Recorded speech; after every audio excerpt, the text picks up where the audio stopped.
One of the great joys of my priestly life is that I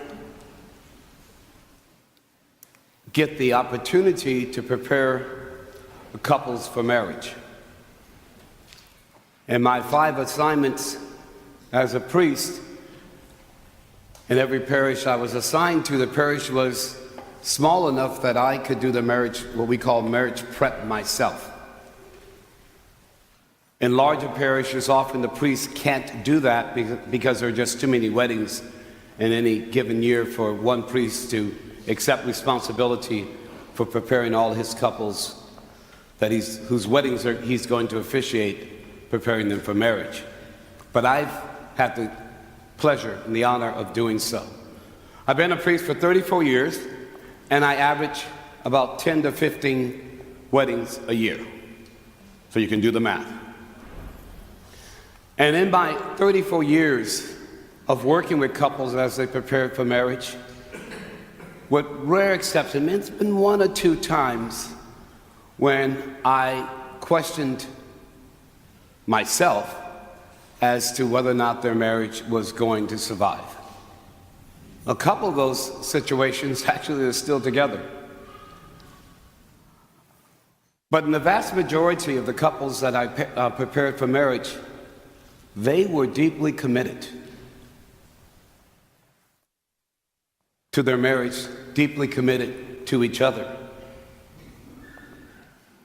They took their vows seriously. But in about 40% of those marriages that I officiated, and I think that fits the national average for Catholics, about 40% of those marriages had to end.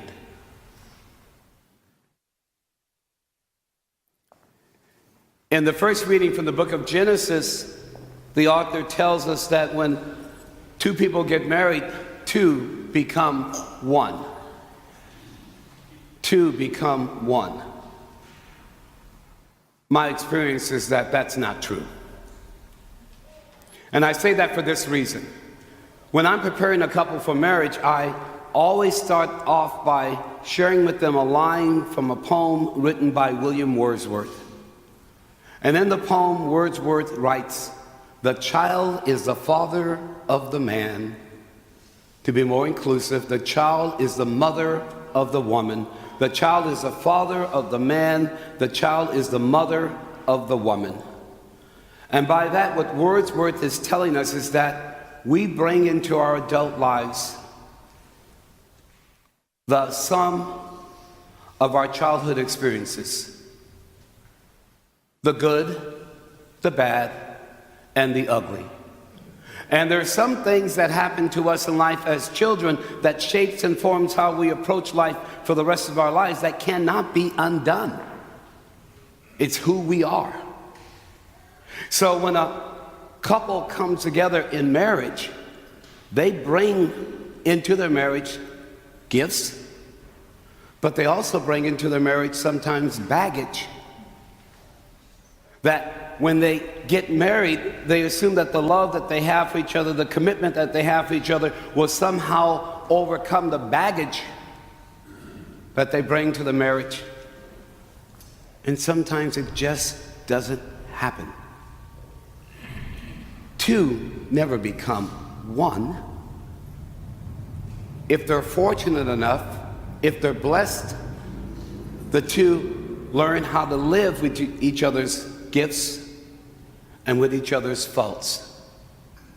And I'm here to tell you that I have worked with couples that struggled and worked really hard, and in the end, they realized it wasn't going to work. And so for their sake, for the sake of their children, they had to separate and divorce. I've worked with couples where one spouse was committed to the relationship and the other spouse was not committed to continuing the relationship. And the sadness of the spouse that was still committed having to accept the decision of the other spouse. I've worked with couples where one was at fault and the other one wasn't.